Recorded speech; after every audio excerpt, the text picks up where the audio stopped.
to Insight Magazine. In today's show, we get an inside look at a topic that captivates not only the world media, but political dialogue as well. The construction and expansion of Israeli settlements across the West Bank has been labeled one of the greatest obstacles to a comprehensive peace in the region.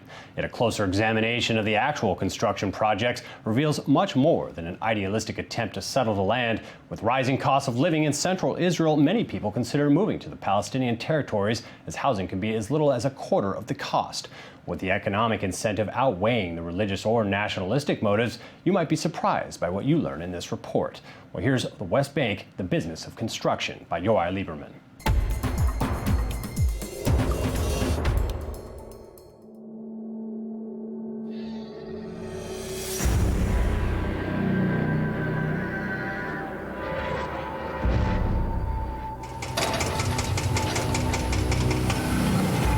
In the West Bank, the bulldozers and cranes never rest.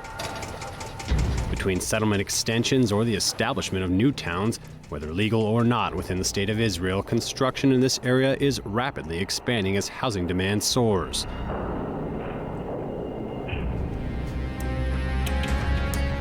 Now, a new economic factor is amplifying this trend. On this side of the Green Line, the dream of buying property can actually be realized. Until recently, the primary inhabitants of the region were ideologically motivated, but it's now attracting a new type of resident. Who benefits from the real business behind these construction projects? Who builds these settlements located on lands claimed by both sides of the persistent conflict?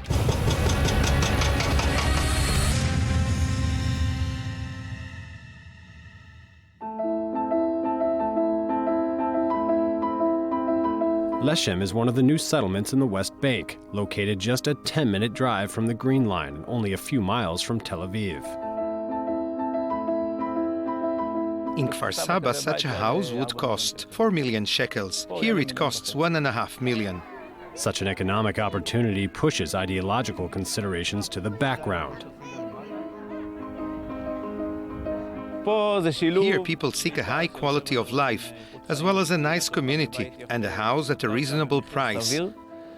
And the fact that it's Samaria, for some it's an advantage, for others it's an inconvenience. I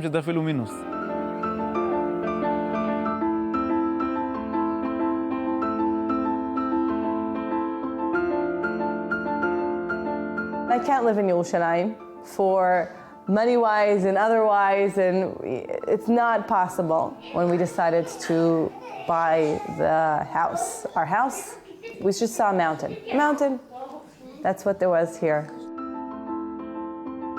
If the purchase price of these new homes is unbeatable, it's thanks to the price of the land, but also to the low cost of construction, mainly because of the equally unbeatable low pay for the laborers, the Palestinians.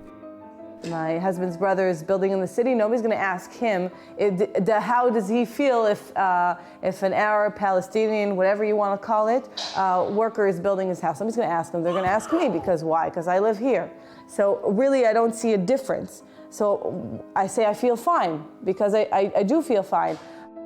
But look.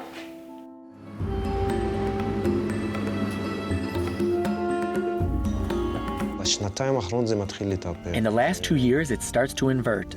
First of all, it's the economy and the profit, and then to settle the place. Everyone needs to sustain himself. So it starts with myself and my own needs, and then come the thoughts about the region I live in, the state. Walid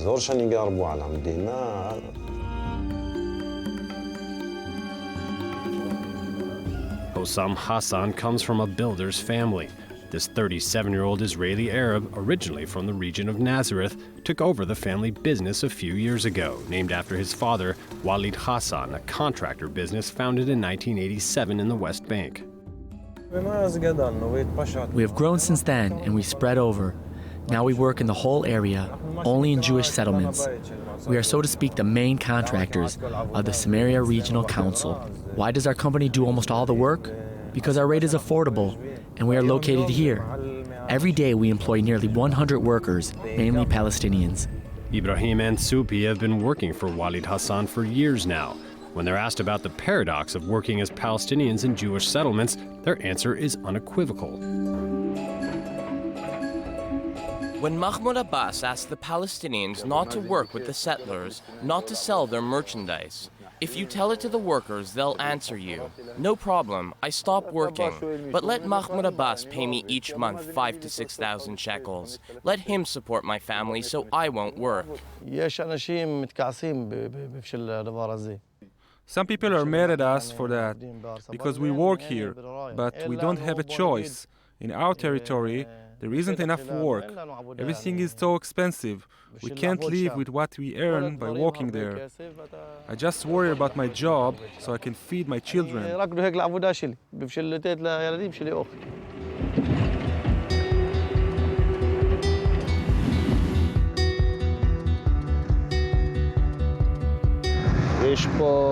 are 7 workers here, all Palestinians. They are actually afraid to be filmed. Throughout the last few years, many violent confrontations in the region have led to mutual suspicion. And as a result, every morning, the Palestinian workers wait at the settlement's gate. Their work papers are checked and they leave their IDs, but the supervision doesn't stop there.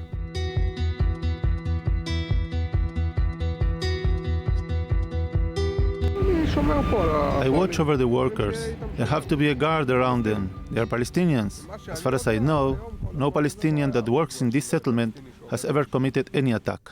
The army controls them, grant them a work permit. One of their conditions is that if I bring workers to a settlement, there must be a guard. They make me put a guard for every 7 or 8 workers. It's a total lack of trust, but that's what they decided.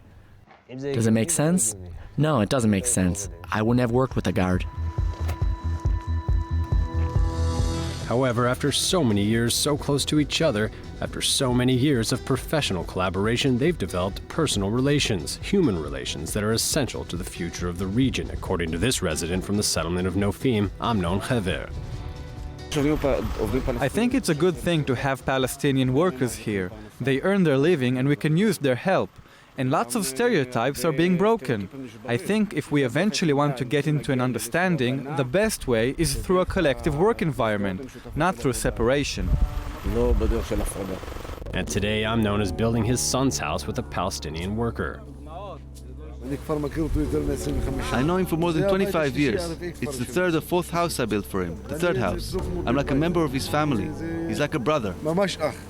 This friendly relationship seems quite surprising from the outside, whether in Israel or elsewhere. I have many friends in the settlements. We spend holidays abroad together, in the United States, China, Italy. In China, it came to a point where our group mates called us the Arab and the settler. They kept asking, where's the Arab? Where's the settler? They always found us together.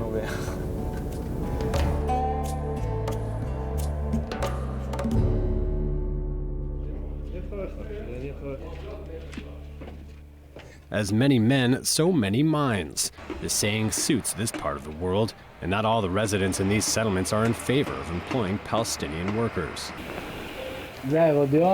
This is the Herodian, King Herod's tomb. This small settlement over there is Debar. As you may see around us, Tkoa is now full of Arabs.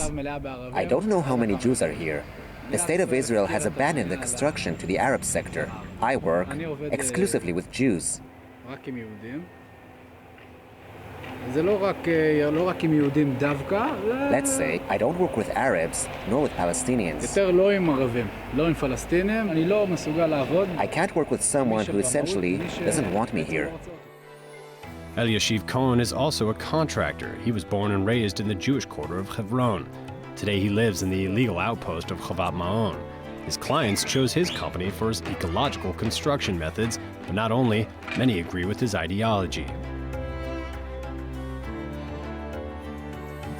There is a huge economic cycle of cash. That's the market with the most cash flow, and it ends in the pocket of those who don't contribute to the economic growth. It's paradoxical. It's inconceivable. If it were for buying cucumbers, so be it. But we're talking about the most important purchase in a person's life. But working with Jewish labor has a direct influence on the price Eliashiv charges his clients. His rates are usually 15 to 30% more expensive than contractors that hire Palestinian labor. This project, this roof we're standing on, belongs to a young couple who chose me as a contractor, but they could hire other contractors and save a lot of money.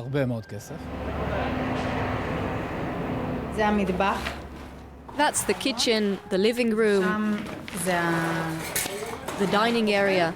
Those who eat here, at least those who don't sit with their back to the Herodion, can see it in front of them, like a painting, with earth tones. This is as homey as it can get. This is home.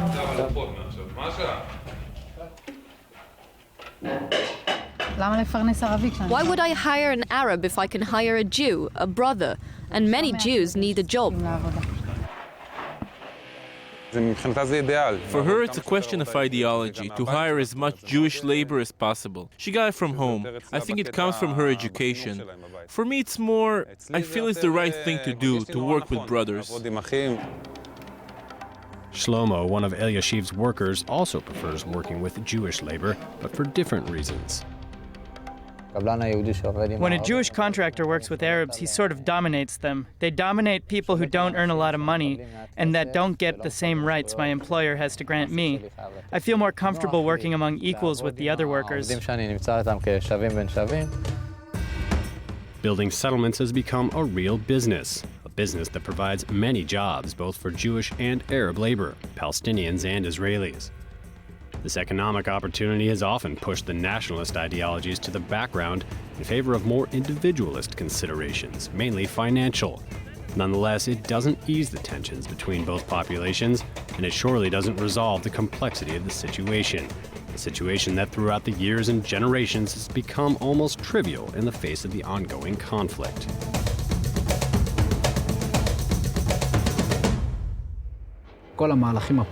All these political maneuvers, peace talks, everything since I was born, and way before then, and probably after I die, nothing changes. 99 of that is just a show. Inshallah, there will be peace. We'll have a Palestinian state. There will be a state of Israel, and we'll live together. At the end of the day, what can I do? It's the leader's problem. Me, I care only for my job. In my opinion, the creation of a Palestinian state is inevitable. And I also think it is something that should happen. If they weren't able to solve the problem 30 or 40 years ago, when there were no settlements in the region, when nobody lived here, how do you expect to solve it now? Today, it's mixed up like a net. It's the population that will not be able to create a bridge.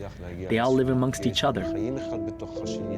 If you ask me if there will be peace, I would answer no, there will not be peace.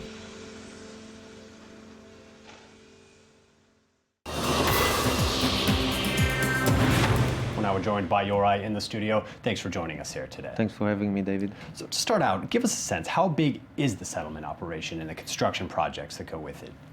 Well, we're talking about more than 350,000 Jewish settlers who live on the other side of the Green Line in about 225 settlements.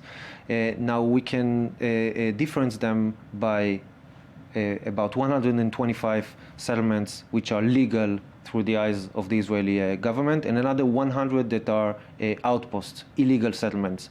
And that's because since the Oslo Agreement, the Rabin government at the time committed to stop building new settlements, and so all settlements that were built since are illegal through the eyes of Israeli government. Well, now we see all the construction projects happening here, but who is actually moving into all these new housing units? I think there are two kinds of population. The first one is the natural growth of settlers, new families, new kids, new people who need lodging, and the other people who move from the other side of the Green Line, which are, as we saw in the report, are basically having financial and economic reasons to move there, and the ideological reasons stay on the second and third side of that. Very interesting. Well, we see a great paradox here in this story, where the primary contractors and builders themselves are Israeli Arabs and Palestinians. What did that mean to you during the filming of this? I think this is the greatest paradox for the Palestinians. They are actually one can see it from the outside as if they were shooting themselves in the leg. They claim and wish to have statehood on that land, and in the same time they are building settlements for Jewish people, for Jewish settlers. As we saw on the report, I think when Hussam told me in one point on camera that his workers are afraid to be filmed, it shows this fear, where it comes from. It comes from these people are going back home and need to justify themselves. The way they make their living. Their families, their people around, and this is where the fear comes from. Well, thank you for being here today, Yoray. Thank you very much, David. And thank you for joining us here at Inside Magazine. We'll see you next week at the same time.